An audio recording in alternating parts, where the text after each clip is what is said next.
Prossima relazione di Alberto Prandi. Devo dire che sono un po' imbarazzato a presentare Alberto Prandi, nel senso che è uno studioso così noto, non solo in ambito veneziano. Vorrei solo ricordare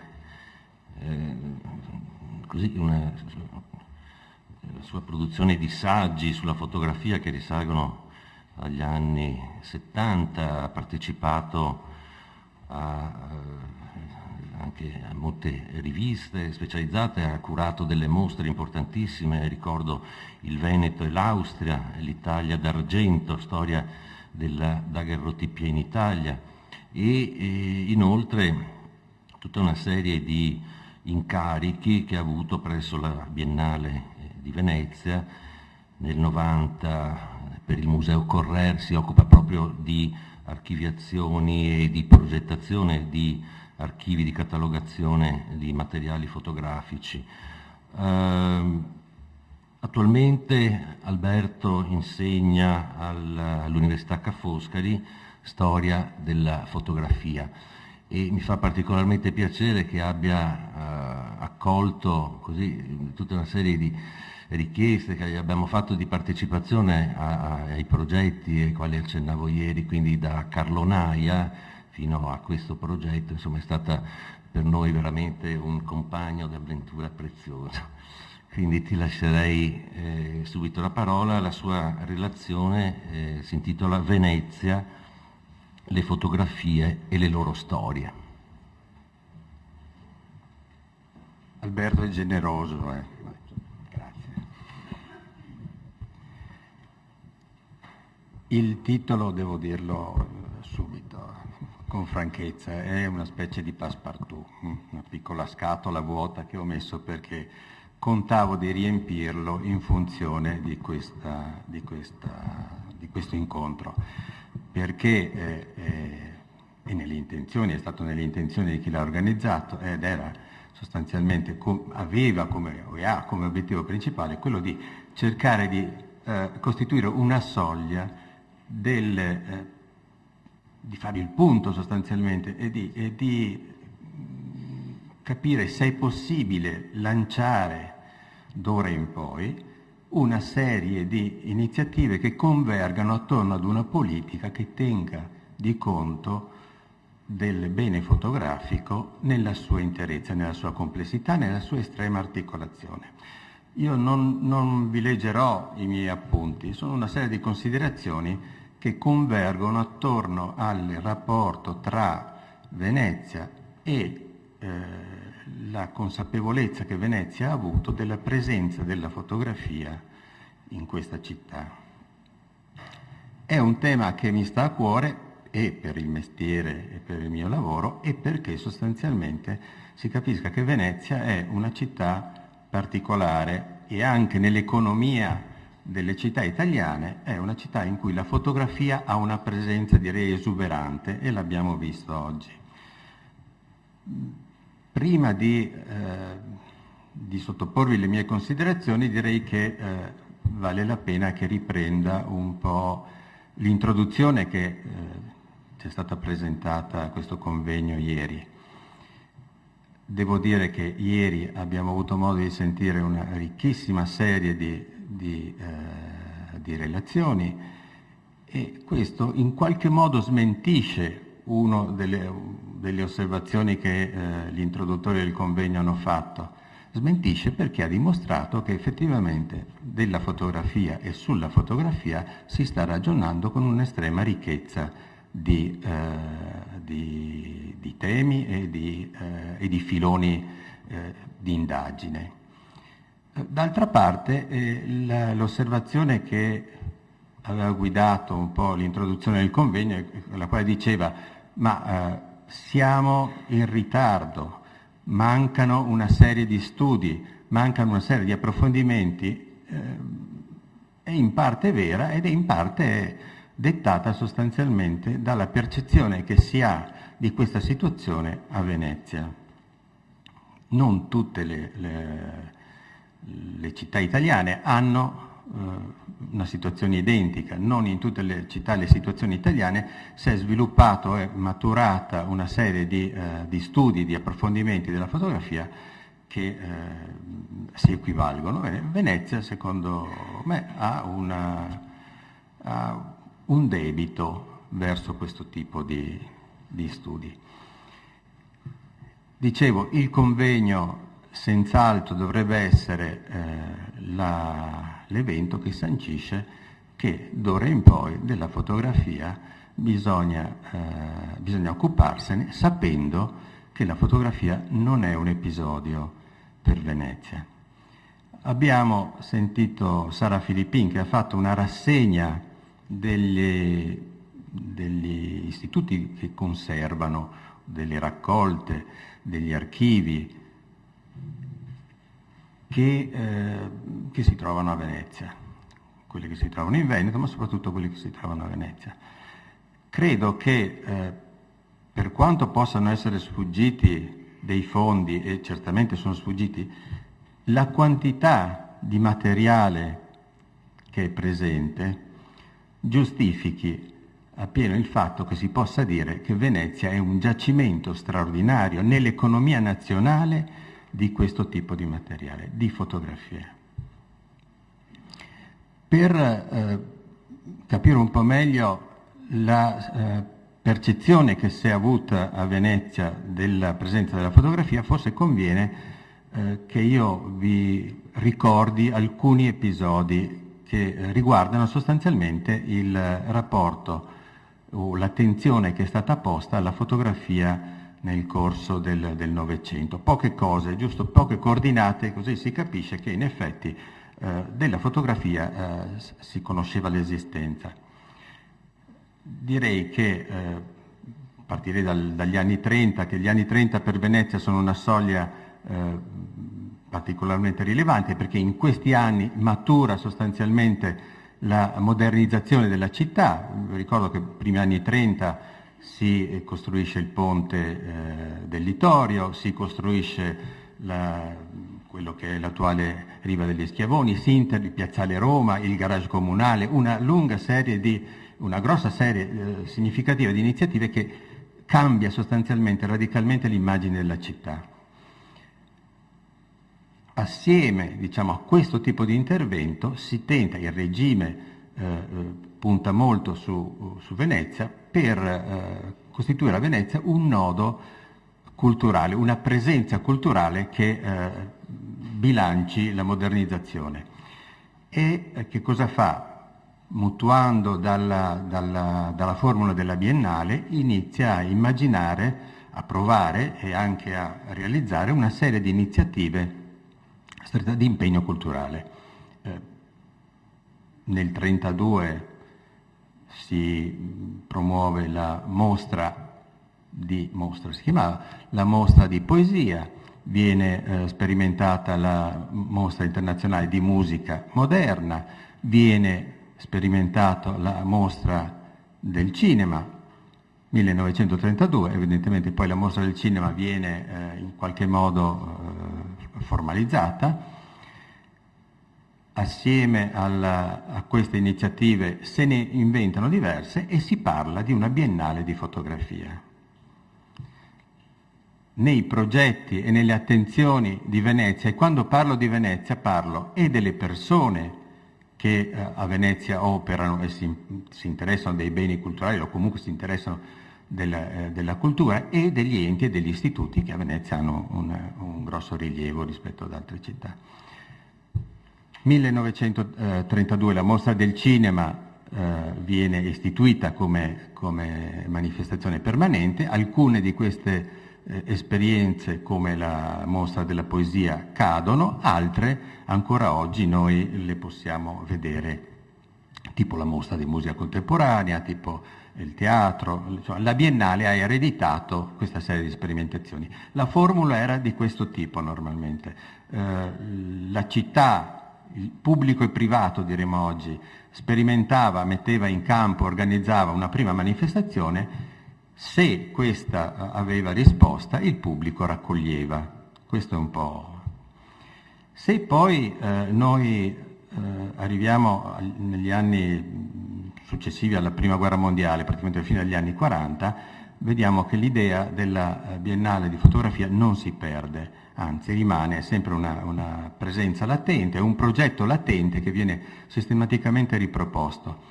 Nel 1949 mi pare la Biennale d'arte viene riproposta, nel 51 o 52, sono un po' impreciso ma insomma ci vado molto vicino, nel 52 Venezia propone una mostra della fotografia italiana che è una mostra che ha un certo rilievo dal punto di vista nazionale. Bisogna dire che all'uscita della Seconda Guerra Mondiale questo tipo di manifestazioni in Italia si promuovono c'è tensione, c'è vivacità attorno a questo progetto.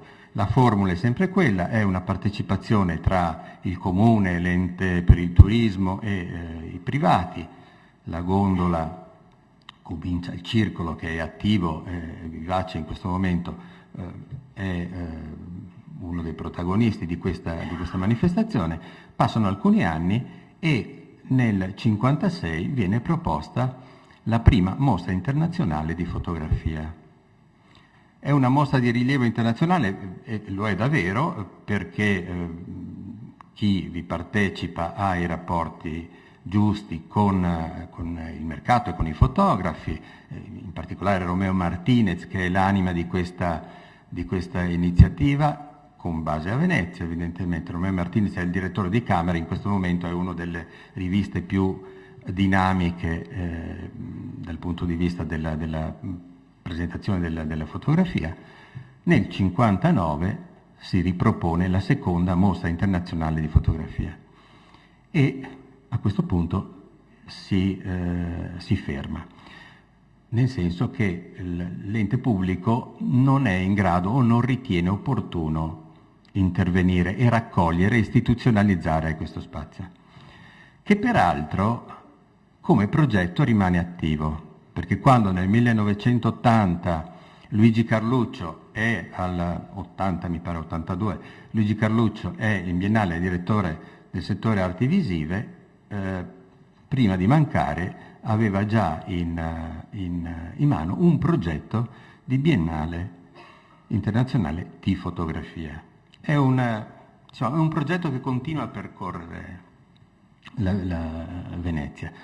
Ovviamente che cosa mi serve segnalarvi questo tipo di attenzione? Beh, mi serve per farvi capire che l'istituzione, l'ente, le persone sono costantemente consapevoli del mezzo, della presenza del mezzo e del valore del mezzo, però non si riesce mai, in nessun caso, a formalizzare, a costruire qualche cosa di permanente. Cadono sistematicamente le iniziative.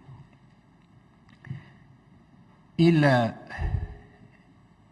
rapporto, questo tipo di rapporto polverizzato lo si ritrova anche nell'atteggiamento che l'ente pubblico ha nei confronti degli archivi e dei fondi, che peraltro sono stati scoperti, diciamo, nella loro ricchezza, nella loro potenzialità attorno agli anni 70.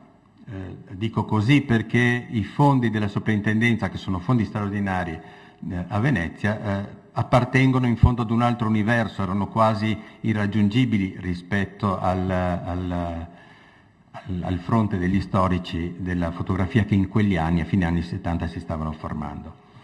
Luigi Tomassini ha dato degli elementi per una periodicizzazione degli eventi e anche dell'entusiasmo che alla fine degli anni 70 ha mosso una serie di studiosi e di curiosi anche, e di persone che già avevano altri tipi di competenze verso la fotografia.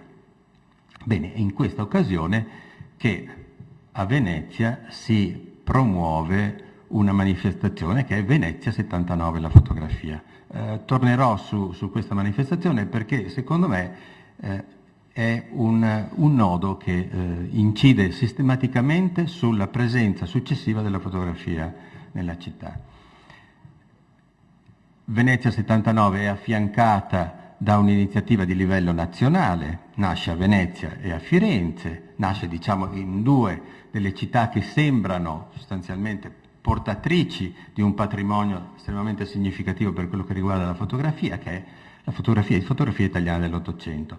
L'obiettivo di questa mostra all'origine era sostanzialmente quello di sancire, un po' come vorrebbe fare o vuole fare questo convegno, di sancire che da quel momento in poi la fotografia aveva materiale per poter crescere. Gli storici della fotografia sapevano che esisteva una sorta di inventario nazionale su cui lavorare. Doveva servire sostanzialmente per innescare un meccanismo virtuoso che avrebbe portato ad una serie di studi locali che davano consistenza alla conoscenza del patrimonio. E così in realtà fu, poi questo percorso fu mantenuto. Bene, diciamo, se devo fare il quadro sintetico, vedete che a Venezia la presenza della fotografia è rilevante. Evito di proposito tutta una lunga serie di manifestazioni minori di grande interesse, ma lo evito perché mi importa che sia sempre presente il rapporto o la presenza del pubblico in rapporto alle grosse iniziative, quelle che devono sviluppare delle potenzialità. Che cosa avviene allora se oggi io dico in rapporto a queste potenzialità, che cosa è avvenuto dall'80 ad oggi, che cosa si è sviluppato, cosa è cresciuto nonostante i progetti che ad esempio Venezia 79 la fotografia aveva ipotizzato come seguito diciamo di questa manifestazione. Beh, è avvenuto una sorta di stasi, diciamo, e questa stasi la misuro in realtà in rapporto ad altre situazioni, la misuro in rapporto agli studi di storia della fotografia che si sono fatti a Roma, ma anche a Torino, anche a Milano. Diciamo, altre città hanno avuto una dinamica differente rispetto a quella di Venezia. Ovviamente, di nuovo sottolineo, non entro in merito a tutta una serie di studi particolari che sono fondanti, che servono diciamo, per poter costruire un quadro di insieme delle vicende fotografiche veneziane. Mi preme però vedere che cosa è rimasto di questa esperienza di Venezia 70, scusate, di fotografia italiana dell'Ottocento. Bene, fotografia italiana dell'Ottocento offre immediatamente una serie di materiali per poter intervenire sulla città. Diciamo, dopo il mio contributo che esce appunto come nel catalogo di Venezia di fotografia italiana dell'Ottocento, che è sostanzialmente una sorta di aratura, è una prima scrematura delle fonti che parlano di storia della fotografia a Venezia, focalizza sostanzialmente le vicende della storia della fotografia veneziana secondo i due percorsi di lettura con cui veniva percepita all'origine la storia della fotografia come arte e come scienza, allarga un po' l'intervento sugli esiti che ebbe la fotografia, cioè sulla produzione editoriale, quindi Onegana, e propone una serie di profili dei fotografi emergenti. Diciamo, sono le basi su cui poi si può costruire ed effettivamente Paolo Costantini, che studia e si deve laureare in architettura, riprende questi materiali, li sviluppa, li amplia, li allarga, ovviamente orienta la sua ricerca sull'immagine della città, sulla fotografia in rapporto all'immagine della città, con alcuni spunti che poi che rimangono attuali. Allarga la ricerca o ipotizza la possibilità di allargare la ricerca alla narratività della città, la fotografia negli aspetti narrativi, ipotizza una pista di ricerca che poi verrà riproposta da Elena Roncaglia, che tra poco sentiamo, in cui si analizza il rapporto tra l'immagine letteraria e l'immagine fotografica. Schematizzo, continuo a insistere su questo fatto, mi serve la linea di tendenza. Bene, di Paolo Costantini la tesi diventa nel 1986 una mostra, quindi 1979-80 fotografia italiana dell'Ottocento, 1986 una mostra con 2 cataloghi, l'indagine sulle fotografie utilizzate da Ruskin, quindi la fotografia come critica, come strumento critico, e poi uno monografico sulle vicende della fotografia dell'Ottocento a Venezia.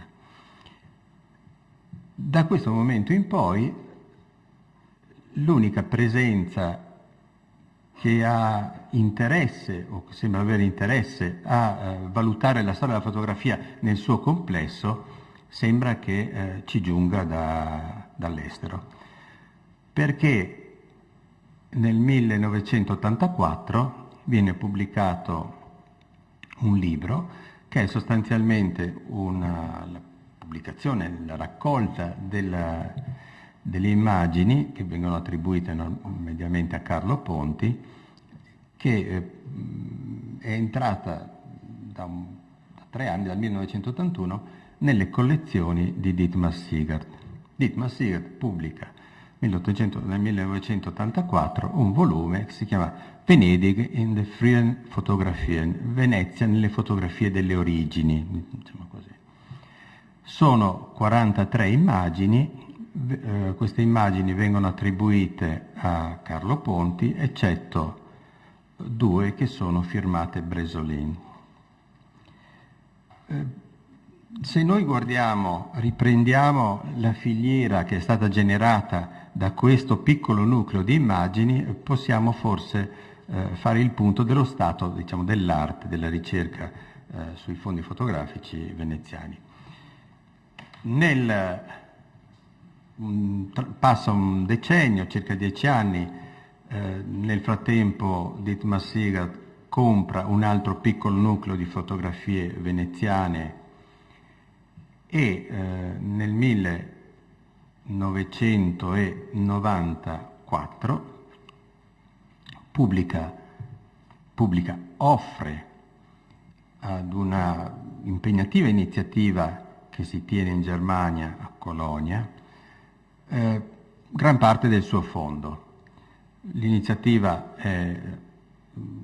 produce un volume che si chiama Italien 10 und Sterben, muta evidentemente il titolo da un motto che è noto un po' a tutti, vedi Napoli e poi muori, vedi l'Italia e poi muori, ovviamente è nel senso è talmente bella che resti fulminato, io evito qui ironie su questo titolo.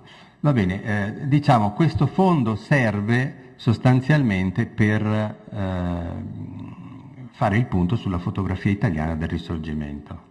Un catalogo ancora oggi fondamentale di riferimento. 2 anni dopo, sempre sullo stesso fondo, Dorothea Ritter pubblica un libro che si chiama Venedig in frühen Fotografien von Domenico Bresolin, pittore fotografo, Sammlung Siegert. La filiera, diciamo, prosegue. A questo punto il volume di Dorothea Ritter riproduce 63 immagini, che sono le 43 immagini proposte da Dietmar Siegert nel primo libro, Venedig in frühen Fotografien, e il nucleo successivo accorpato. Le immagini che propone Dorothea Ritter però sono tutte attribuite a Bresolin.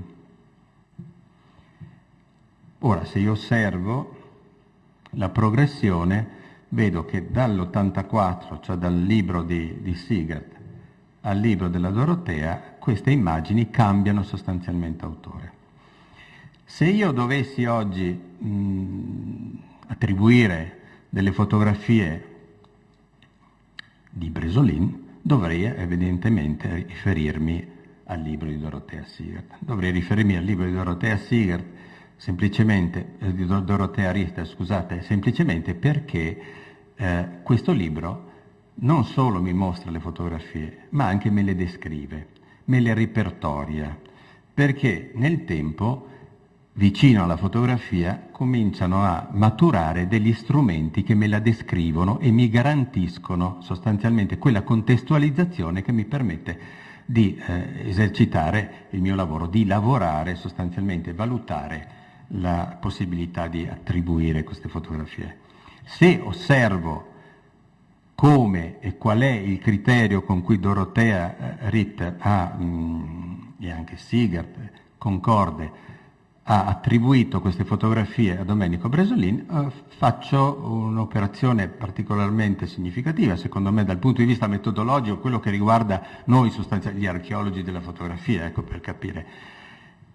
Perché scopro che delle 63 fotografie di Bresolin, 7 sono le fotografie firmate Bresolin, un piccolo nucleo è firmato Bresolin Ponti, 5 sostanzialmente sono Bresolin Ponti, un modesto nucleo, 11 sono firmate Ponti, intendo hanno un timbro a secco Carlo Ponti, le altre 47, se il conto è esatto, sono mute. Dorothea attribuisce, qui per inciso devo dirlo chiaramente, non intendo mettere in discussione le attribuzioni di Dorothea, mi serve sostanzialmente per capire come l'affinamento degli strumenti avviene solo e essenzialmente se si può fare ricerca, se si possono lavorare sui fondi, se si possono confrontare, se si possono vedere le fotografie e se le fotografie possono emergere grazie a delle politiche che consentano a queste fotografie di entrare nel circuito della ricerca. Bene, queste 47 fotografie non attribuite, comprese quelle di Ponti che non hanno il timbro a secco di Bresolin, sono effettivamente una condizione critica. Io non sarei in grado di dire che la fotografia mia che coincide a una di quelle 47 appartiene a Bresolin, salvo che non metta in atto altri tipi di indagine per attribuire la fotografia. Penso a delle indagini stilistiche piuttosto che altri tipi di contestualizzazione. Bene, il libro di Dorothea Ritter è del 1996, da allora questo tipo di indagini, devo dire, non sono state fatte. La ricerca che qui viene promossa, che sta alla base poi di questo convegno, inizia a lavorare sistematicamente i fondi ed è la speranza e anche la convinzione, mi pare capire, è che da questo momento un circuito virtuoso cominci ad emergere.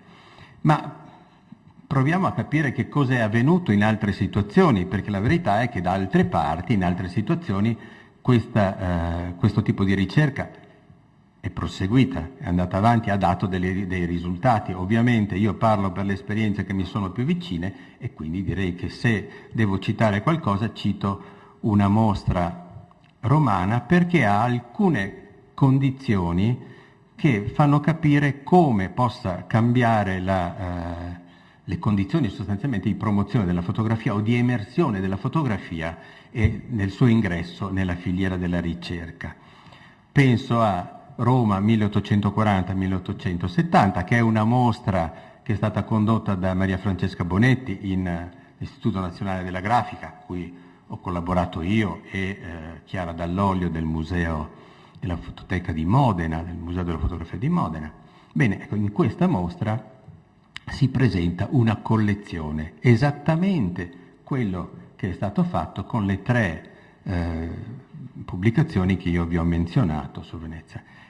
Il risultato del lavoro di un collezionista che conosciamo, è Filippo Maggia, lo conosciamo noi come organizzatore di mostre, come sostanzialmente curatore, ma personalmente, per suo piacere e per suo gusto e per sua passione, è un collezionista ed è un collezionista estremamente attento. Colleziona e ha collezionato fotografie di Roma di un certo periodo, con una sistematicità che alla fine il risultato è che chi ha lavorato, Maria Francesca, io e Chiara Dall'Oglio, si è trovato di fronte ad un fondo filtrato di materiale, di documenti fotografici romani di qualità e di varietà assolutamente straordinaria. L'operazione, diciamo, l'intervento del collezionista è stato fondamentale. Ovviamente è inutile che sottolinei questo aspetto perché chiunque abbia una collezione, pubblico e privato evidentemente, sa che questo aspetto può essere rilevante, però non è così scontato, voglio dire, in Italia che un collezionista collezioni per permettere poi che attorno alla sua collezione si costruisca una filiera produttiva. Ci sono a Venezia delle situazioni in maturazione, noi sappiamo, ne conosciamo alcune mi pare che Graziano Ari ci sia qua, sappiamo la fatica che fa a mantenere il suo fondo e a cercare di valorizzarlo, e assieme a Graziano mi pare c'è Carlo, se non è andato via, anche Carlo ha iniziative e curiosità in questo senso, ma diciamo che da questo punto di vista quello che manca a Venezia e che sono mancati sono i collezionisti che abbiano lavorato alla base per consentire di poter studiare la fotografia. Ed è strano perché mentre la fotografia romana vanta un mercato ed una serie di collezionisti significativi, la fotografia veneziana quasi non ne ha. È raro trovare che queste fotografie siano collezionate. Ora ci si chiede perché queste fotografie non sono collezionate? Perché c'è così poca attenzione su un materiale che è estremamente diffuso? Le fotografie all'estero, nelle aste, le fotografie di Venezia si trovano. Bene. Se ragioniamo un attimo, io penso che ci sono due aspetti che entrano un po' in campo e che servono per capire e la risposta del pubblico alla sollecitazione e alla presenza della fotografia a Venezia e la risposta dei collezionisti. La prima è che i lavori che sono stati fatti fino ad ora, diciamo anche a partire dal mio e quello di Paolo, hanno sostanzialmente poi ripreso da Zanier, ovviamente la tesi di Paolo è stata condotta da Zanier che ha poi portato Paolo a produrre la mostra al Fortuny, hanno puntato molto sulla città, sull'immagine, e hanno puntato, seguendo poi un filone di ricerca, molto sulla stereotipizzazione dell'immagine della città. Ora, devo dirlo con franchezza, spesso ragionando a Venezia sull'opportunità di realizzare delle iniziative di promozione della fotografia, mi sono sentito dire, ma la fotografia dell'Ottocento di Venezia è tutta uguale. C'è diffusa l'immagine, la percezione che la fotografia veneziana sia sistematicamente uno stereotipo. È legata ad una immagine, ad una doppia immagine che c'è di Venezia, che abbiamo di Venezia, l'immagine della Venezia turistica, il turista che consuma sostanzialmente lo stereotipo della città, e si porta all'estero la fotografia stereotipata, il mercante e il fotografo che produce per la città, ma che produce per il consumo turistico e manda all'estero un'immagine stereotipata. Se osservo la situazione di Roma, però, la situazione di Roma prima che lo scavo fosse portato allo stato attuale, devo dire la verità, le fotografie che normalmente io conosco sono delle repliche del Colosseo, del Foro, del Tempio di Vesta, insomma, diciamo, sono le repliche dei monumenti topici. Oggi però, se io sfoglio il catalogo di Roma, scopro che queste fotografie sono una parte, ma non sono la parte rilevante. La varietà di temi e di interessi emerge solo nel momento in cui io sono riuscito a lavorare e far emergere i fondi.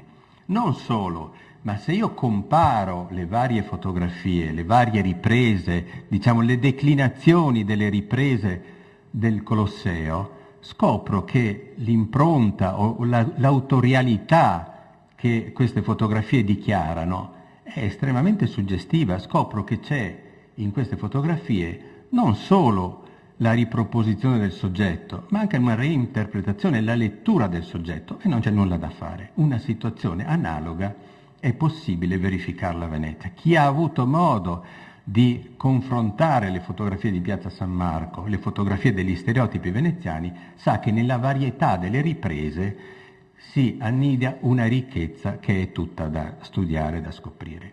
Mi domando allora, qual è la responsabilità di chi ha studiato fino ad ora queste fotografie? Perché non è stato possibile fare uno scavo più a fondo, non è stato possibile mettere in luce queste differenze, tanto che non si possa più dire le fotografie di Venezia sono tutte uguali.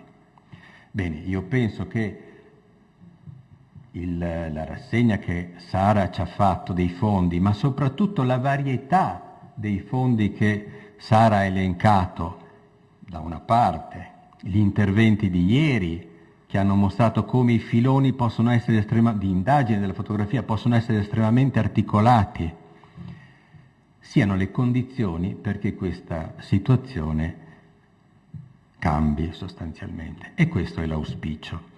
Io mi fermo qua, vi direi che, vi chiedo scusa se sono stato un po' generico, ma diciamo, insisto, mi serviva sostanzialmente tracciare un percorso generale che facesse capire qual è la percezione che si è avuta fino ad oggi della fotografia a Venezia e come forse è possibile, intervenendo in modo sistematico, con mutarla ed arricchirla. Vi ringrazio.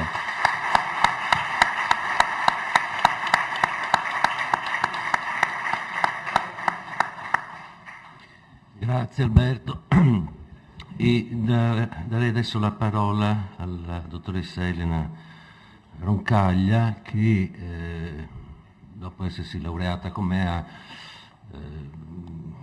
svolto una ricerca conseguendo il titolo di dottorato e si è sempre occupata negli ultimi anni del rapporto tra fotografia e letteratura a Venezia e quindi in questa occasione, partendo così da un titolo anche molto suggestivo che è La bombetta di Proust, ci racconterà un po' così l'esito delle ultime ricerche che ha svolto. Quindi do subito a lei la parola. Grazie. Io ho aggiunto alla letteratura un po' una lettura di quelle che erano le guide di viaggio tra seconda metà dell'Ottocento e primi del Novecento, quindi un itinerario letterario ma anche turistico all'interno della Venezia della fotografia a cavallo di questi due secoli. Avrei potuto essere io stesso quel personaggio minuscolo che in una grande fotografia di San Marco che mi avevano prestato l'illustratore aveva ritratto davanti ai portici con un cappello a bombetta. Così scrive Marcel Proust nel suo capolavoro La Recherche, da cui il titolo. Per mesi la fotografia di quello sconosciuto in cappello, la cui figura si perdeva di fronte alle grandezze delle architetture della piazza, aveva accompagnato l'esasperata attesa del protagonista di visitare finalmente Venezia, attesa che come sappiamo si sarebbe poi prolungata per anni. Quell'uomo in bombetta, impresso chissà quanto tempo prima sulla lastra, con la sua traccia anonima che rimandava però ad una presenza reale, incarnava per il giovane protagonista di Proust la concreta e raggiungibile possibilità di visitare Venezia e con essa la consapevolezza della presenza effettiva di quel luogo eccezionale e la verità di quelle splendide architetture. Guardare una fotografia di Venezia per Proust, seppur abituato a sfogliare meravigliose stampe tratte dai maggiori pittori della città, diventa così una vera e propria rivelazione. La Venezia sognata ammirando Tiziano esiste davvero e io, al pari dell'uomo in cappello, vi posso essere. È enorme il potere della fotografia a partire dagli ultimi decenni del XIX secolo nel dare forma al ricchissimo immaginario legato a Venezia, aggiungendo alla forza di evocare luoghi e situazioni, capacità che nei secoli precedenti era stata appunto di dipinti, incisioni e stampe, il desiderio di identificarsi in ogni immagine. Successivamente pare che Proust sia riuscito a realizzare questo sogno. Debray infatti ci racconta di aver visto a propria volta una fotografia dello scrittore ritratto proprio a Venezia, in cui Proust appare di profilo, seduto su una sedia a Rimini davanti all'Adriatico, con i baffi e una bombetta troppo piccola, identico a Charlot. Forse Proust in quell'occasione aveva provato coscientemente il piacere di interpretare quell'immagine vista anni prima e rimasta indelebile nella memoria. Proprio quel piacere pacato e senza ebbrezze del riconoscimento, così lo chiama Debray, ha tenuto sotto scacco e tuttora tiene folle di visitatori. La letteratura nei corsi dei secoli aveva creato un numero immenso di riferimenti a luoghi e visioni veneziane che avevano spesso fatto sconfinare la curiosità nell'idealizzazione, se non in un vero e proprio culto. I viaggiatori del Grand Tour, durante i loro lunghi soggiorni formativi, potevano permettersi di immergersi in un'atmosfera piena di echi e di rimandi e cercare di rintracciare nella realtà tutte le proprie letture e le idee ricavate dall'arte.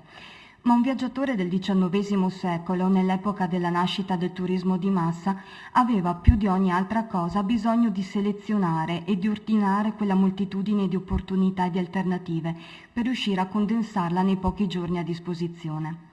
È cambiato inoltre il profilo del visitatore, non più lo studioso appassionato di arte e architettura che compie il viaggio per approfondire le proprie conoscenze e completare la propria educazione, ma il turista borghese che desidera innanzitutto affermare la neoacquisita facoltà di viaggiare e poi ricevere al massimo un'infarinatura di nuove informazioni.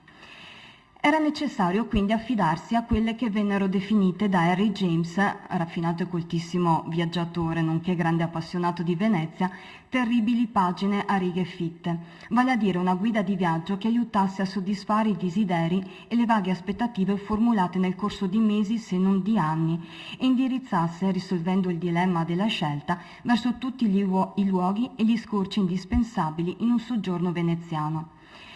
Venezia, cito di nuovo Debray, è là dove sono sempre andati altri prima di me e mi costringono a seguirli dappertutto. Già nei primi decenni del secolo, dell'Ottocento, le guide turistiche, dagli internazionali Baedeker al Murray fino alle locali guide di forestieri e forestiere illuminato, vengono affiancate e mano a mano sostituite da manuali più sintetici che lasciano poco spazio all'iniziativa privata. Nell'introduzione agli 8 giorni a Venezia di Quadri, una guida stampata tra il 1821 e il 22 per la prima edizione, l'autore specifica di non essersi proposto di istruire un architetto, uno scultore o un pittore, ma semplicemente di offrire al pubblico un metodo facile per osservare i principali monumenti di Venezia. Quadri desidera quindi distinguersi subito dalle celebri guide di viaggio che l'avevano preceduto con enorme successo. Ad esempio, descrizione di Venezia ed in generale dell'epitome di aria perpetua, sacra e profana di Vincenzo Maria Coronelli, siamo circa alla metà del Settecento, pur presentandosi come un libretto compatto che può essere racchiuso in una mano e proponendosi di fungere da vademecum rapido, contiene una selva di informazioni storico-artistiche e folcloristiche intrecciate tra loro. Inoltre, secondo quanto previsto dall'organizzazione canonica delle guide fino al XVIII secolo, la città è suddivisa per sestieri senza ulteriori indicazioni orientative. La descrizione quindi procede per accumulo serato, entusiasmandosi di sottolineare l'enorme quantità di posti eminenti, occasioni, ricorrenze, feste, dipinti, personaggi illustri, tutti miracolosamente appartenuti ad un unico eccezionale sito. L'idea comunicata è che nessuna città possa offrire tanto quanto Venezia. La guida del Quadri, sebbene scandita in ben 170 tappe, dà al contrario la sensazione di voler rassicurare il turista sulla fattibilità della propria impresa. La guida perciò prende per mano letteralmente i visitatori, stabilendo per essi non solo il percorso che il Quadri aveva già sperimentato per conto proprio per poterne assaggiare l'effettiva realizzabilità, ma anche la direzione stessa degli sguardi, preoccupandosi di additare gli oggetti che lungo il cammino stesso si offrono meritevoli di particolare attenzione, suggerendo il punto di vista da cui osservare meglio un palazzo o un monumento e limitandosi semmai a suggerire eventuali altri fonti per approfondirne la conoscenza. Il lavoro di selezione e sintesi è quindi già stato tutto compiuto. Allo spettatore visitatore non resta che collocarsi esattamente nel luogo che gli è stato indicato per poter ammirare nel miglior modo possibile l'esterno prospetto, quell'immagine che di lì a pochi anni sarebbe stata immortalata in una fotografia. Il processo di riduzione continua. Nel 27 lo stesso Quadri riduce il tour a soli 4 giorni, che viene così organizzato. Il primo giorno è dedicato a San Marco, ai Giardini e a San Pietro in Castello. Il secondo giorno a San Zaccaria, San Francesco della Vigna, l'Arsenale, San Giorgio Maggiore e San Sebastiano. Il terzo giorno Canal Grande, Frari, San Rocco, Tolentini. Il quarto giorno, Grimani, Campo dei Miracoli, Santi Giovanni e Paolo, Madonna dell'Orto, San Michele di Murano, San Salvatore e San Fantino, l'Ateneo Veneto e San Moisè. Quindi il tour partiva da San Marco e si chiudeva nelle sue immediate vicinanze. In definitiva, la Venezia che il turista del XIX secolo vuole non è più la città nobilissima e singolare di Francesco Sansovino della metà del Cinquecento e nemmeno quella dettagliatissima, così viene presentata, del Coronelli. Nessun superlativo può vincere infatti il sollievo di potersi orientare in fretta, come suggerisce il titolo di una guida del 1845, Venezia additata il forestiere che può percorrerla da solo, per poi arrivare a fine secolo alla chiara dichiarazione di intenti già contenuta nel titolo di un trattato di Eugenio Musatti, Monumenti di Venezia, guida sinottica, che viene presentata dallo stesso autore come un vademecum ordinato, sommario e capace.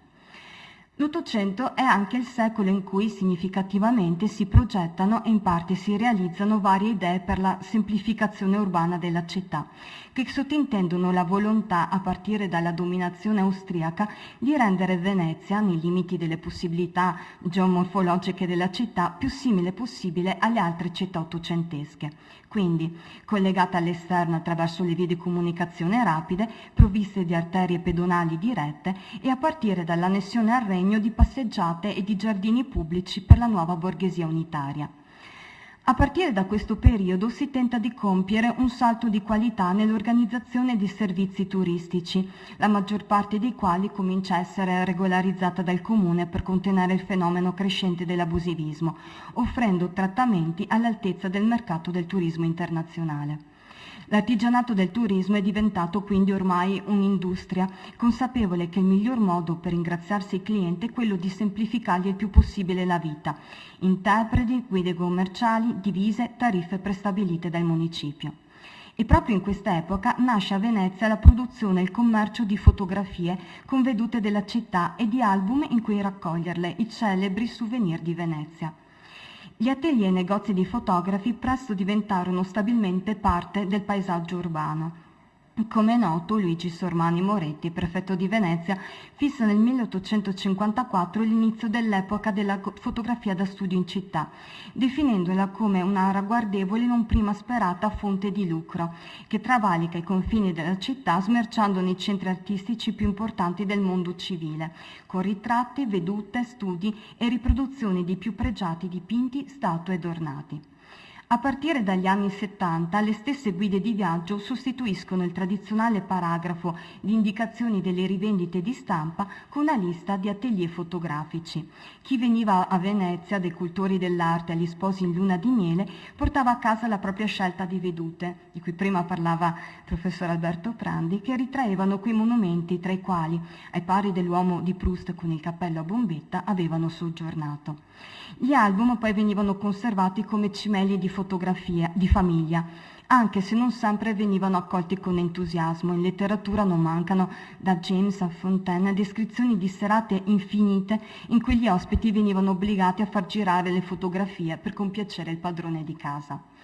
All'interno della produzione di questi atelier, le riproduzioni d'arte hanno da subito successo. Oltre a essere apprezzate in quanto supporto allo studio dell'arte da parte degli intellettuali dell'epoca, primi tra tutti John Ruskin, ma per rimanere in territorio veneziano Pietro Selvatico Estense, la fotografia nella sua espressione più seriale ed economica, all'interno quindi di circuiti di vendita popolari, era anche il modo più accessibile per ripetere l'esperienza del viaggiatore artista che raccoglieva durante il suo soggiorno dipinti e pezzi rari.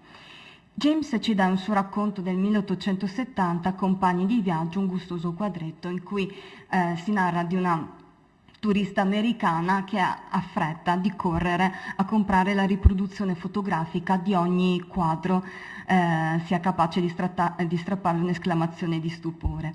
Quindi in loco o nelle rivendite internazionali erano state acquistate tutte quelle fotografie che popolano i souvenir e anche la fotografia delle 4 virtù tratte dagli affreschi padovani di Giotto che il giovane protagonista della research, lo stesso dell'inizio del nostro intervento, riceve in regalo. Senza che ne sia citato l'autore, è certo che queste fotografie fossero di Carlo Naia, personaggio centrale della fotografia veneziana della seconda metà del XIX secolo, a cui era stata commissionata nel 1861 proprio l'importante campagna fotografica La Cappella degli Scrovegni, che era già stata inclusa nel primo catalogo del 1864. La storia della fotografia artistica a Venezia è molto ampia, approfondita in complessi studi di storici come Paolo Costantini, Alberto Prandi, Italo Zanier e devia sensibilmente dal nostro percorso. Però non potevamo non accennarla in quanto parte sostanziale di cataloghi di fotografi dell'epoca. L'altra grossa sezione di cataloghi, quella più attinente a questo intervento, riguarda invece il vedutismo fotografico. La fotografia di paesaggio all'epoca non era considerata, quella ovviamente riservata ai turisti, un atto creativo individuale, quanto piuttosto appunto un prodotto seriale, pronto a invadere il mercato di souvenir, da qui forse la nomea di fotografia stereotipata. La paternità della fotografia, almeno fino al celebre processo avviato da Carlo Naia per il riconoscimento dei diritti d'autore, ma anche questo è un altro discorso, non era riconosciuta e l'importanza era tutta data al soggetto dell'immagine. Ciò nonostante, lo stabilimento di Carlo Naia, insieme a quello di Carlo Ponti, che era stato il veterano sulla scena veneziana, era il più rinomato e anche internazionalmente conosciuto. Come riporta un articolista del British Journal of Photography del 1874, pochi viaggiatori se ne andavano da Venezia senza almeno un paio di fotografie di Carlo Naia. Elogiato dalla stampa italiana ed estera per la tecnica, pluripremiato alle esposizioni internazionali, Naia aveva il proprio negozio di fotografie che occupava tutta l'ala napoleonica, la parte sottostante. Almeno mano a mano nel tempo ha acquisito tutte queste vetrine. Ha corrispondenti nelle principali città europee e non solo, da Londra, Berlino, da Mosca, New York, Parigi, Vienna, Odessa fino a San Pietroburgo e San Francisco, nonché Firenze, patria degli Alinari, dove è una rivendita presso Giacomo Brogi in via di Tornabuoni numero 1. L'intuito commerciale gli suggerisce anche la fortunata serie di Chiari di Luna, così ben riuscita da essere capace di ingannare addirittura l'acquirente, come ci raccontano i giornali dell'epoca. Ed era una serie di vedute che soddisfaceva la sensibilità soprattutto di turisti d'Oltralpe, come è facile intuire dalla lettura delle guide esclusivamente dedicate all'estero e ricche di retorica romantica. Per contrastare una concorrenza affollata agguerrita, amplia sempre di più la propria offerta, sia da un punto di vista strettamente tecnico, quindi i formati delle fotografie, che soprattutto tematico, i soggetti delle immagini. Il primo catalogo firmato Naia è del 1864 e viene presentato come una raccolta di fotografie con una leggenda storica in 4 lingue, riportata sul retro del cartoncino, una proposta da offrire a chi volesse conservare il ricordo di quanto visto, accompagnato da una rapida nozione erede sbrigativa di verbosi paragrafi delle vecchie guide di viaggio. Il dato interessante è che anche l'ordine stesso dell'elenco delle fotografie col tempo viene organizzato secondo gli schemi di una guida di viaggio. A partire dal secondo catalogo del 1872, mentre la proposta vedutistica rimane pressoché invariata, appare in sostituzione all'unica lista di immagini slegate tra loro, appaiono più sezioni, ciascuna organizzata secondo un criterio spaziale. La sensazione è che sia stato posto virtualmente un visitatore immaginario al centro della sezione e si sia seguito il suo sguardo mentre ruotava ad abbracciare tutto il paesaggio. Quindi gli studi fotografici probabilmente volevano semplificare la scelta di viaggiatori che arrivavano al negozio col desiderio di selezionare le proprie fotografie da inserire nel souvenir, riproponendo quelle che erano state fittiziamente le loro passeggiate, i loro giri in gondola. Ma come sceglievano i turisti all'interno di un'offerta ogni anno più ampia, perché i cataloghi diventano sempre più dettagliati ed estesi? Grazie al professor Carlo Montanaro e ad altri generosi collezionisti veneziani, abbiamo avuto la possibilità di confrontare alcuni album che spaziano tra il 1860 e la fine del secolo. A prima colpo d'occhio risulta evidente che l'area sempre toccata dall'interesse della fotografia è l'area marciana del Canal Grande, come pure l'Arsenale, che godeva di una lunghissima tradizione iconografica precedente che andava dalla pittura all'immagine ottica, per cui era entrato stabilmente nell'immaginario. Per quanto riguarda l'arte, ci si limitava a scegliere all'interno della chiesa dei Frari oppure la riproduzione del monumento al Colleoni del Verrocchio. Sebbene nel XIX secolo sia cambiato il modo di visitare la città, non si sbarcava più in piazza San Marco, ma si arrivava attraverso la ferrovia e ne è stata semplificata la percorribilità, non c'è nessuna traccia di tutti i cambiamenti strutturali che sono avvenuti all'interno della città. Ad esempio, i turisti rigettavano l'idea di comprare immagini che riguardavano la strada nuova oppure i giardini, che erano comunque tutti quei percorsi pedonali che compivano giornalmente, ma nemmeno approfittavano della possibilità di comprare vedute di campi e campielli. Quindi tutta la sezione interna della città veniva rifiutata all'interno di questi album. E alcune zone, come le fondamenta nuove, la Giudecca e le zone interne appunto di Sestieri, non vengono minimamente prese in considerazione. Come non viene presa in considerazione, ma questo non è solo un problema delle scelte di turisti e neanche solo delle guide di viaggio, è il ghetto di Venezia, che non appare totalmente nell'immaginario tra XIX e inizi del XX secolo. Parise ne aveva così parlato nel 1954. C'è un luogo a Venezia dove neppure i turisti stravaganti si inoltrano, i passanti non lo attraversano perché non c'è ragione di compiere quell'inultimo giro quando la strada nuova mena dritto a rialto senza labirinti e tortuosità. Questo luogo è il ghetto, quel gruppo di edifici disposti a giro di catena che un tempo fu stabilita forzosa dimora degli ebrei in Venezia. Ci si può arrivare dalla stazione in meno di 5 minuti, eppure non c'è persona che fra un treno e l'altro non vi dedichi questo intervallo di attesa. Nemmeno i rii vengono presentati, o almeno ne troviamo uno molto tardo in un album di Salviati appartenente alla collezione di Carlo Montanaro. E poi appare però l'Hotel Danieli o altri alberghi della zona, perché probabilmente i turisti desideravano portare a casa una foto di dove avevano aggiornato. Gli album souvenir apparivano così, la copertina, si chiamavano tutti Ricordo di Venezia. Questo è il caso di un album appartenente a una collezione privata di Carlo Naia, prodotto tra il 1880 e l'89.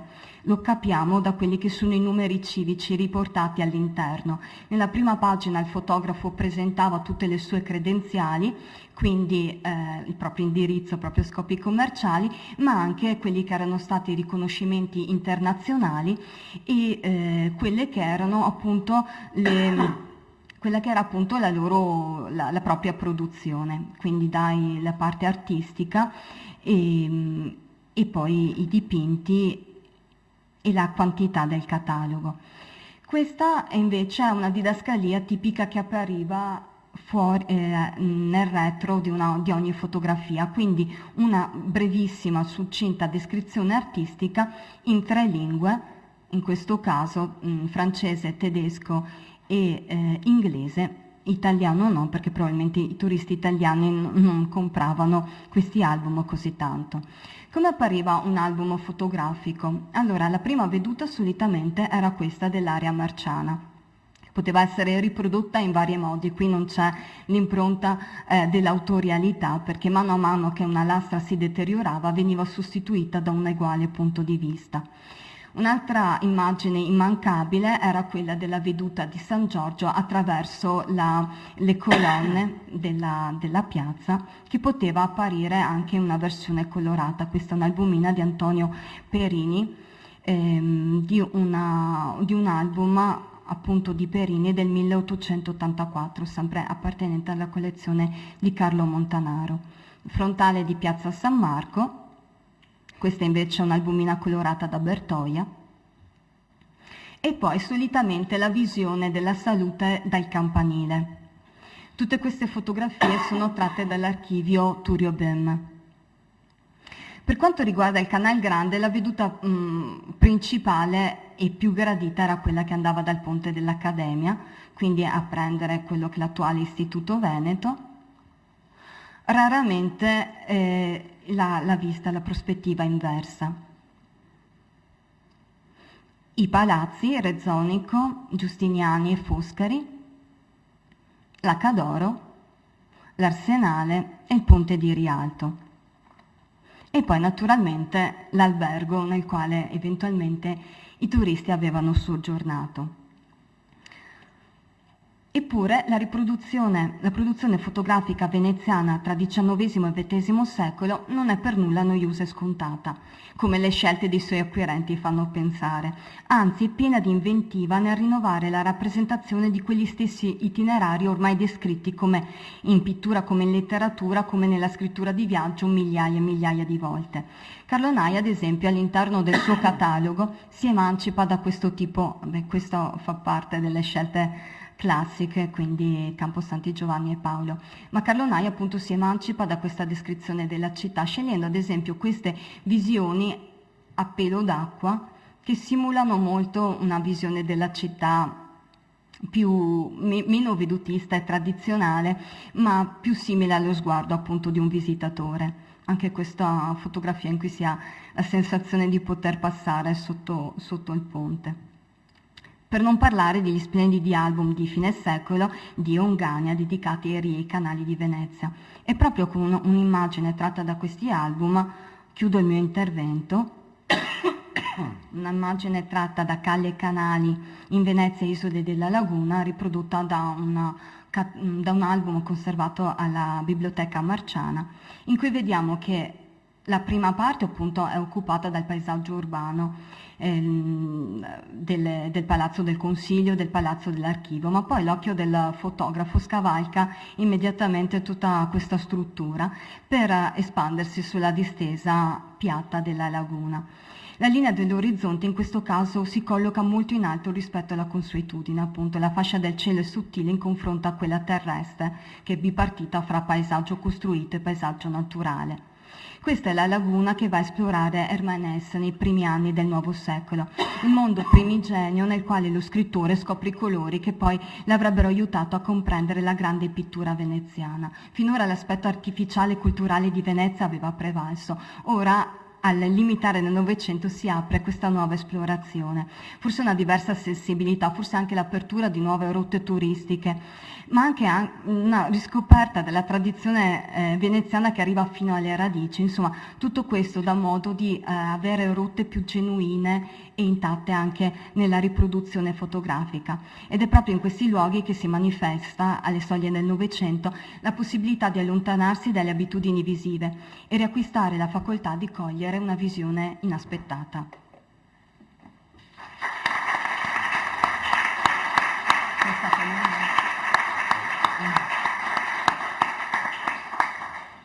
Grazie Elena.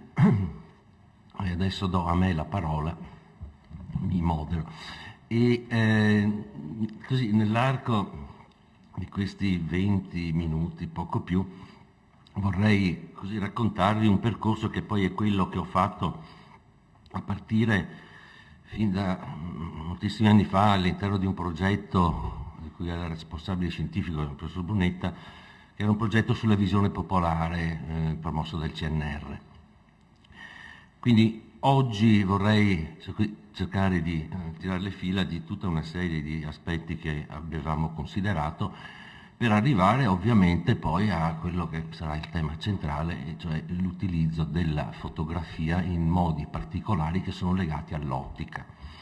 E è bene dire che così come il 400, il 500, il 600 sono i secoli delle machine à dessiner, il 700 a Venezia è proprio il secolo dell'era prefotografica e si caratterizza proprio, dico delle cose molto note, per l'uso della camera ottica. Di fronte alle opere di Canaletto, L'evidenza ottica, la sconcertante esattezza delle sue vedute che tanto avevano colpito fin da subito i suoi estimatori, costituendo la base del suo apprezzamento in vita, hanno finito poi col generare l'equivoco del pittore fotografo. Con l'ausilio della camera ottica sappiamo che si sviluppò una nuova concezione della rappresentazione dello spazio all'interno del quadro. Una rappresentazione che non poteva più corrispondere né ai principi della prospettiva lineare rinascimentale né all'osservazione statica da un unico punto, no? Quindi ci troviamo già in presenza di una osservazione che si fa dinamica. Nel corso del Settecento poi sappiamo che con la comparsa degli spettacoli ottici, delle lanterne magiche, dei mondi nuovi, eccetera, assistiamo proprio ad un impiego dell'immagine che viene osservata attraverso delle lenti, viene osservata in proiezione, eccetera. Tra i tantissimi esempi, per restare in ambito veneziano, quello di Francesco Algarotti, una delle più affascinanti e poliedriche figure di scienziato e letterato del Settecento, che mette stupendamente a fuoco questo impiego di una semplice scatoletta di una camera ottica nella raccolta di lettere sopra la pittura e l'architettura, in cui osserva, quando noi volgiamo l'occhio ad un oggetto per considerarlo, tanti altri ce ne sono d'attorno, i quali raggiano ad un tempo medesimo nell'occhio nostro, che non ci lasciano ben distinguere le modulazioni tutte del colore e del lume che è in quello, o almeno ce le mostrano mortificate e più perdute, quasi tra il vedi e il non vedi, dove per contrario, nella camera ottica, la potenza visiva è tutta intesa al solo oggetto che le è innanzi e tace ogni altro lume, mettendo bene in chiaro come quindi attraverso questo semplicissimo strumento si vede meglio, è uno sguardo ristretto, è uno sguardo però guidato, però ci fa scoprire la realtà attraverso immagini nuove, colori, ombre, contorni e particolari che la normale visione non avrebbe permesso. Questo che vedete è una locandina che troviamo, abbiamo raccolto molte locandine anche durante poi il periodo successivo per quanto riguarda la fotografia, dove proprio questa idea dell'ottica, questo impiego addirittura in uno strumento deputato alla ricerca scientifica, diventa un microscopio solare dove si potranno vedere la quantità di serpenti, le farfalle, le formiche, eccetera. Quindi per restare in un ambito proprio legato all'ottica. Ma ciò che mi ha spinto proprio a considerare così un argomento per la relazione di oggi è stato questa locandina di un anonimo imbonitore, di un casotto, come tanti venivano tenuti a Venezia in via di Schiavoni, che dice per l'esposizione di un elemento di ottica, pittorica, fotografica e stereoscopia.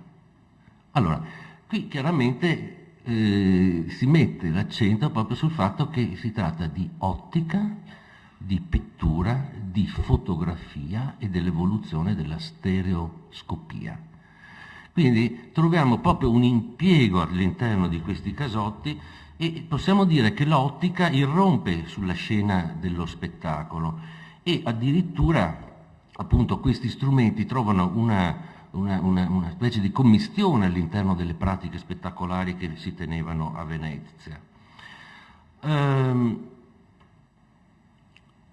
Venezia che ha costituito per secoli l'indiscussa capitale di un'ampia serie di ricerche. Vorrei ricordare come in campo scientifico, come artistico, la visione, la creatività e la perizia veneziane si sono espresse fin dal XIII secolo con il fiorire della scienza ottica e poi a partire dal Trecento con la nascita della ricchissima tradizione cartografica che tutti conosciamo, grazie alla quale Venezia mappa non solo le rotte delle proprie navi, ma anche, con meticolosa e lungimirante accortezza, il proprio territorio. A partire poi dal tardo Seicento sboccia la grande tradizione del vedutismo pittorico, accompagnata dall'altrettanto vivace sottobosco del vedutismo ottico, una produzione figurativa che così avevo chiamato a partire dalle vedute canalettiane, poi nella dimensione invece ottica e spettacolare avevamo chiamate vedute ottiche, per mettere in rilievo questo aspetto. Tanto per, ecco, questo è un esempio appunto di una veduta settecentesca con l'effetto giorno e notte, quindi ripeto alcune cose che ovviamente sono già state temi che già avevamo affrontato in passato, e quindi questa produzione che però viene osservata attraverso una lente. Tutte queste realizzazioni, queste attività testimoniano una costante riflessione condotta dalla città sulla propria immagine. Venezia nel corso dei secoli si è molto osservata, a partire dalla prodigiosa, direi, veduta prospettica del 1500 di Jacopo de Barbari. La città non ha mai smesso di interrogarsi proprio sulla propria forma e di tentare di risolvere figurativamente l'enigma della propria complessa spazialità. Nemmeno la razionalità della camera oscura canalettiana era riuscita nel Settecento a disciplinare lo spazio della città, se non attraverso accorgimenti, correzioni. Quindi la geometria e l'empirismo della rappresentazione vedutista, pur trovando nella Serenissima la propria patria di adozione, si erano dovute ammorbidire di fronte al labirintico e sconnesso sistema delle vie di fuga all'interno del tessuto urbano lagunare. Ma a quali significati rimanda la stereoscopia, visto che la stereoscopia nell'Ottocento sarà molto praticata e più in generale questo modo di osservare un'immagine fotografica attraverso ancora una lente, quindi con l'impiego di un'ottica nella percezione, più in generale questo atto di vedere un'immagine fotografica, quindi attraverso una strumentazione ottica, non sarebbe forse,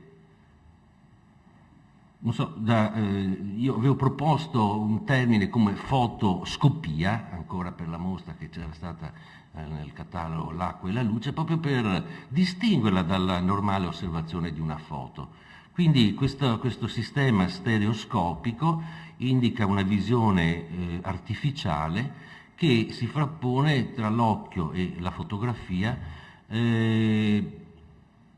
le quali anche la costruzione, la regola brunelleschiana non possono essere applicate.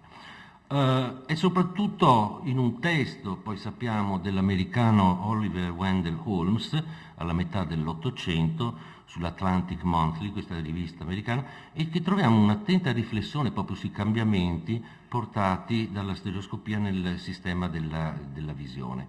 Le intuizioni sulle straordinarie potenzialità del sistema stereoscopico vengono sintetizzate da Holmes quando parla di immagini solide che danno inizio a un processo di dissolvimento della materia.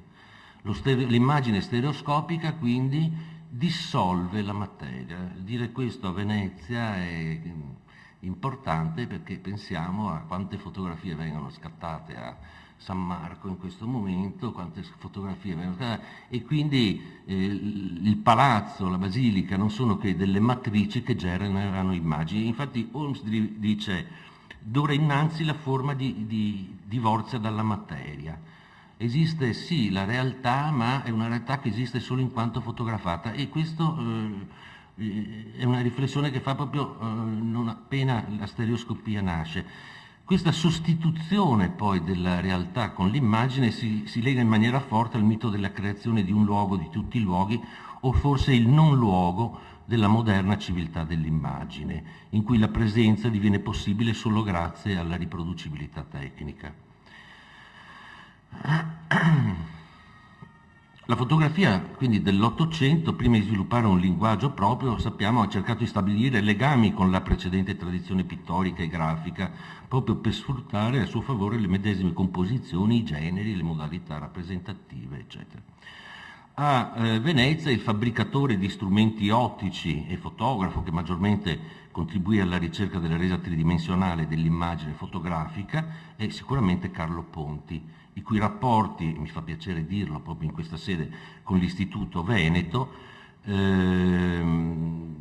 risalgono addirittura alla metà dell'Ottocento, quando viene descritto proprio nel 1858-59 negli atti di questo istituto la macchina, l'aletoscopio, questo strumento, questa macchina che Ponti aveva inventato, quando riesce appunto ad ottenere un'immagine stereoscopica non con il normale stereoscopio a due lenti, ma con una grande lente ingrandente biconvessa che dà proprio l'effetto tridimensionale. All'aletoscopio poi, l'aletoscopio migliorato e viene successivamente perfezionato da una macchina più grande, di dimensioni più grandi, che sappiamo è il megaletoscopio, che ottiene un grande successo, viene presentato proprio all'Istituto Veneto il 14 aprile del 1861 e otterrà l'anno successivo un grandissimo successo proprio all'Esposizione Universale di Londra. Questo strumento ottenne un grandissimo successo, ecco, questo è il negozio di Ponti in stereoscopia, il logo che sappiamo, altre cose, ecco, questo è il megaletoscopio, e lo strumento ottenne, la sua presenza è ben documentata proprio nei casotti, dicevo, nei teatri ottici e meccanici delle piazze non solo di Venezia ma di tutto il Veneto. Queste fotografie, appunto le vedute per il megaletoscopio, ci documentano come ancora questo effetto del giorno e della notte che avevamo visto nelle precedenti vedute ottiche settecentesche viene riproposto con delle fotografie montate su dei telai in legno e riccamente colorate, perforate al retro, per dare questo effetto diurno e notturno.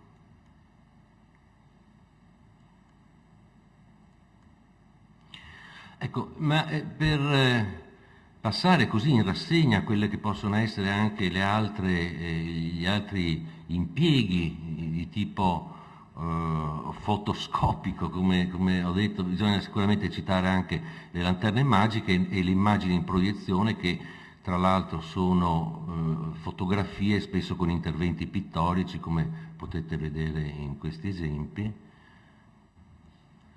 che ripropongono gli stessi temi dei fotografi di cui si è parlato prima, ma che in alcuni casi sono dotate anche di un movimento, ovviamente, delle immagini, e gli stessi soggetti, come il Ponte dei Sospiri, possono essere riproposti in versione diurna e notturna. Ecco, l'altro aspetto è soprattutto quello legato alla visione panoramica. Il panorama, che avrà un enorme successo, ed è, voi sapete, un'invenzione così inglese della fine del Settecento di Robert Barker, diventa a Venezia riesce a Venezia, soprattutto nella rappresentazione del bacino di San Marco, ad avere una quantità enorme di versioni che si succedono nei vari secoli. La fotografia sappiamo che venne presto impiegata nella realizzazione di panorami che fondavano proprio la loro illusione nella rappresentazione fedele della realtà. Anche a Venezia, quindi, la prospettiva centrale che aveva caratterizzato la grande tradizione vedutistica, così come quella per angolo, presente in molte opere di Canaletto, vengono integrate da questo nuovo schema visivo che contiene una spazialità più ampia e crea una rappresentazione ben più complessa e articolata di quella stabilita dai punti di vista canonici, non più quindi solo con una camera ottica, uno spazio ristretto, come avevamo visto nella descrizione dell'Algarotti, ma un'immagine invece a 360 gradi che avvolge lo spettatore. E vari sono gli esempi. Questa è una veduta litografica di Giovanni Pividor, che viene pubblicata da Giuseppe Chier nel 1847 e viene stampata su 2 fogli, per cui vediamo il panorama tra San Giorgio e i giardini pubblici.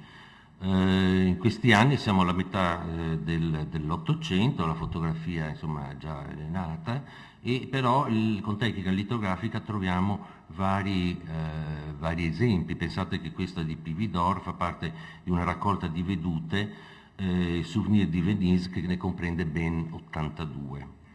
Ma Un altro esempio è questa straordinaria veduta, questo straordinario panorama di Giovanni Biasin. Pensate che è lungo 23 metri, quindi un diametro di 7 metri. Lo spettatore entrava proprio dentro questo enorme panorama, ed è proprio la veduta del bacino di San Marco, realizzato dal veneziano, dicevo, Biasin nella seconda metà dell'Ottocento, ed è conservato oggi a Palazzo Roverella a Rovigo, dove da pochi anni ha trovato sede la Pinacoteca dell'Accademia dei Concordi. Ringrazio la Pinacoteca dei Concordi per avermi fatto vedere questa immagine. Ma questa grande veduta, dicevo, offriva allo spettatore l'impressione di trovarsi proprio in mezzo al bacino di San Marco e di osservare la riva, quale appare se si compie in barca proprio un percorso rotatorio di quasi 360 gradi, partendo dalle balze dei giardini di Sant'Elena e arrivando all'apertura del braccio di mare che porta al Lido. Quindi questa è tutta la sequenza, ripeto, 23 metri di dipinto. Come osserva Antonello Nave, ma anche gli ultimi recenti studi di Gian Domenico Romanelli, la carta si srotola, dice, innanzi agli occhi dell'osservatore come in una soggettiva cinematografica a 360 gradi. E in fondo, tra i nitidi vapori meridiani, si taglia netto su un meraviglioso cielo veneziano l'ininterrotto succedersi degli edifici sulla riva, come appaiono se si compie un giro in barca a partire dai giardini pubblici di Sant'Elena fino al Palazzo Ducale, per poi ruotare davanti allo sbocco del Canal Grande e tornare indietro.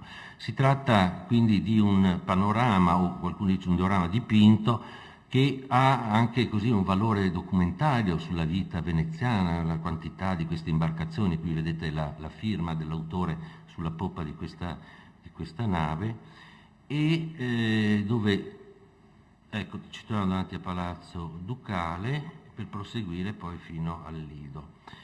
Il panorama è datato post 1866, ante 1895, poiché su un piroscafo sventola il colore tricolore, e poiché nei giardini pubblici di Sant'Elena mancano i padiglioni della Biennale Internazionale d'Arte.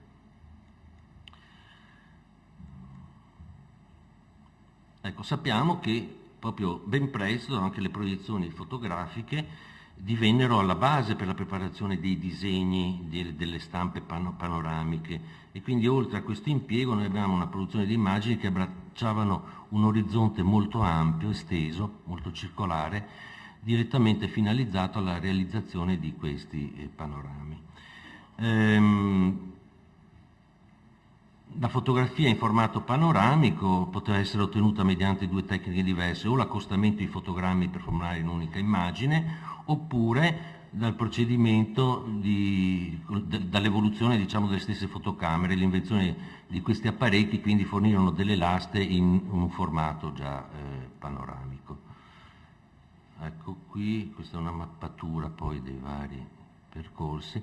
Ecco qui vedete invece altri panorami, sono degli esempi degli atelier locali che riguardano il Canalazzo di Fernando Gagna, il Canalazzo a Venezia, e di Floricoli, le 25 doppie pagine che si svolgono su riproduzioni calcografiche. Ringrazio per questo invece Carlo Montanaro e il suo archivio per avermele date. Oltre alle innovazioni introdotte dalla visione panoramica, per tutto il secolo assistiamo anche ad un ulteriore diverso metodo di rappresentazione della città attraverso la moltiplicazione dei punti di vista. L'ostilità del paesaggio veneziano si confronta con l'occhio sistematico del vedutismo fotografico e si impegna nell'azione di conquista della città, ricalcando la rigidità dello schema prospettico tipico degli Alinari. A detenere il monopolio di questa immagine erano i sempre più numerosi atelier locali. Dopo le prime spedizioni daguerrotipiche promosse da alcuni editori stranieri nel corso degli anni '80, era sorto in città però un circuito fotografico e produttivo e commerciale molto esteso, che non lasciava molto spazio alle iniziative provenienti dall'esterno. soprattutto a partire dall'invenzione della tecnica al collodio negli anni 50, Venezia in primis, ma parliamo di un fenomeno poi esteso in tutta Italia, in tutta la penisola, era diventato una riserva di caccia per questi fotografi, di operatori, piccole ditte, stabilimenti locali, che ovviamente procedevano anche ad un lavoro di riordine, di catalogazione dell'intero patrimonio. Sappiamo che lo stesso Mariano Fortuny realizzò queste riprese panoramiche fino al fotorama Lumière. Qui vedete due esempi straordinari. Il brevetto dei Lumière è del 1900, mi sembra il 28 aprile del 1900 se non vado errato, e qui vediamo con questi grandi, queste specie di fisheye di grandangolo, addirittura piazza San Marco, che viene ripresa cambiando completamente la prospettiva. La fotografia non è più rivolta alla basilica, ma è rivolta alle procuratie, dando questa prospettiva binoculare.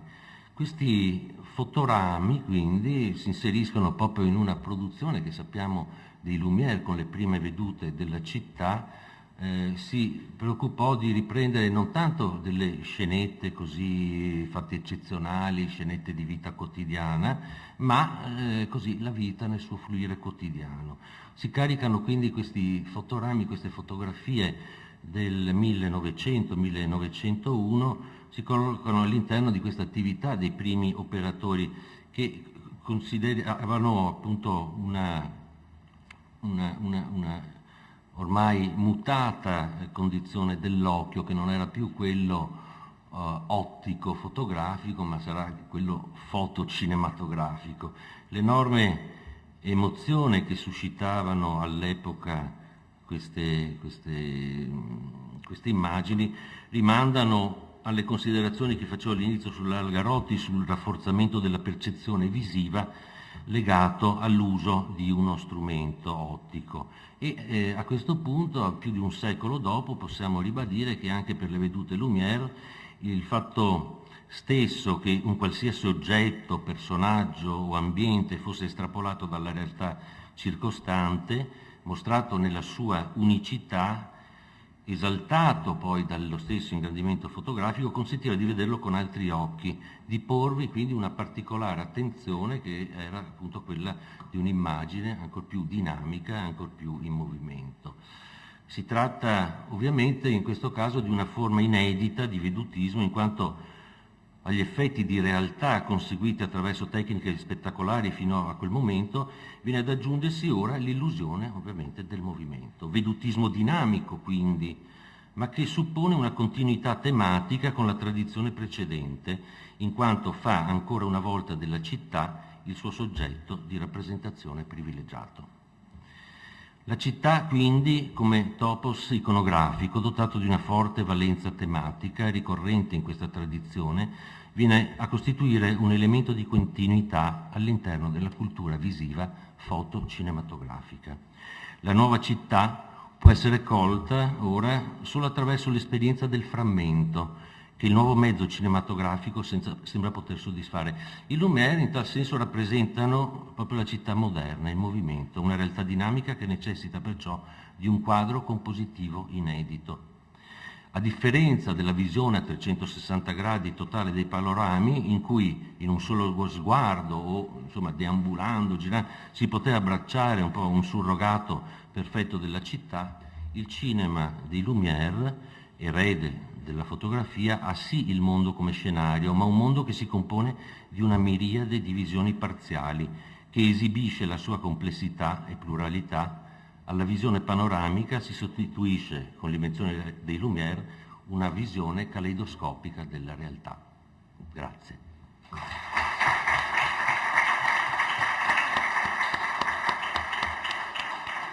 Ecco, inviterei il professor Brunetta adesso in conclusione di questa sessione, un po' perché è stato l'anima insomma, del convegno ma anche del nostro progetto, a magari dire due cose, insomma, proprio per la sua attiva partecipazione e gli stessi risultati che abbiamo portato questa mattina non era a conoscenza e anche su invito di Alberto Prandi ci farebbe piacere. Non era previsto. No.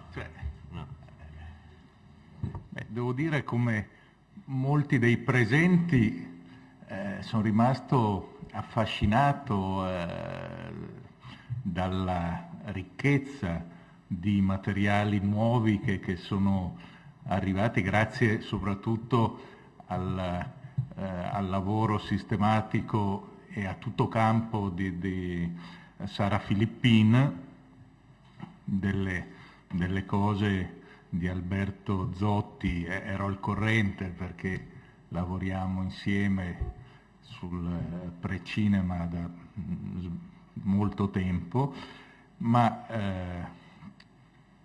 colgo soprattutto l'invito di Alberto Prandi a dire quello che era nelle nostre intenzioni nel pensare a questo museo. Volevamo fare il punto dello stato delle nostre ricerche, ma anche considerare questo luogo in particolare come il luogo ideale per far confluire molte altre voci amiche di maestri, di persone che sono state importanti per lo sviluppo delle nostre ricerche, ma anche voci che pensiamo possano sostenerci anche in futuro. Questo non è un punto d'arrivo, è un punto di passaggio in cui invitiamo proprio a considerare i presenti, tutte le persone che sono venute a questo convegno, presenti anche per eventuali passi futuri che tengano così sempre presente Venezia come fulcro di ricerche. Nelle mie personali ricerche c'è sempre stato così un orgoglio pseudo-leghista, se volete, nel considerare Venezia e il Veneto come capitali della storia della visione, il luogo in cui per varie confluenze artistiche, scientifiche e altro, Venezia è stato il punto di incrocio di tanti saperi che hanno dato una spinta decisiva alla storia della visione. Ho sempre pensato che qua si poteva costruire un grande museo della visione, non è stato mai possibile, un po' come le ricerche sulla fotografia a Venezia. È un po' curioso che alcuni testi fondamentali siano fatti fuori di Venezia, però insomma c'è ancora tempo davanti e le voci che abbiamo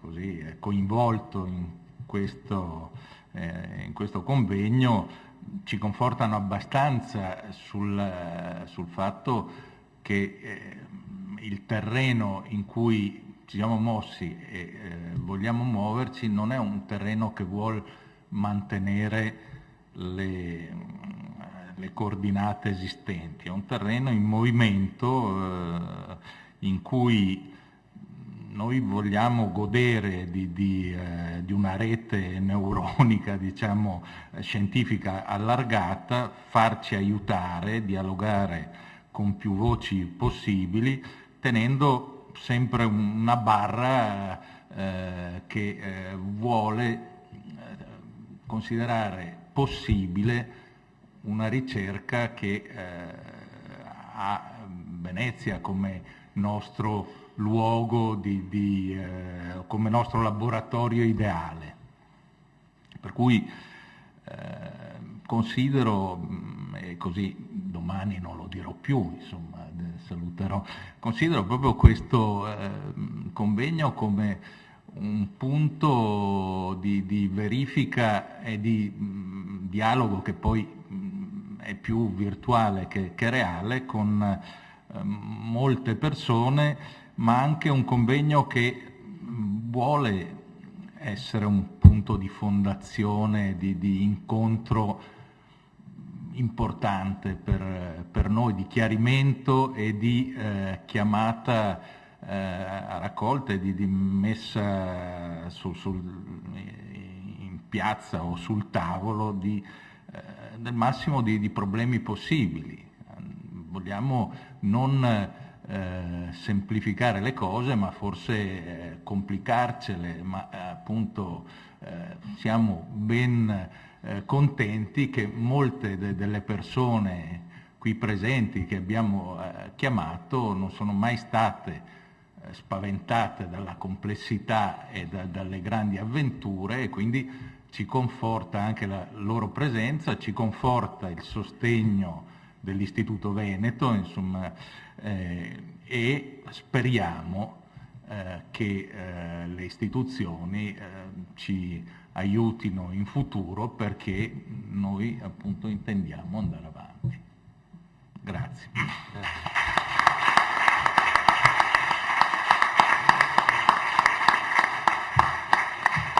Ecco, adesso allora possiamo andare alla caffetteria, siete invitati come ieri per il pranzo alla caffetteria e riprendiamo alle 2:30, poi abbiamo un'ora e mezza insomma di tempo.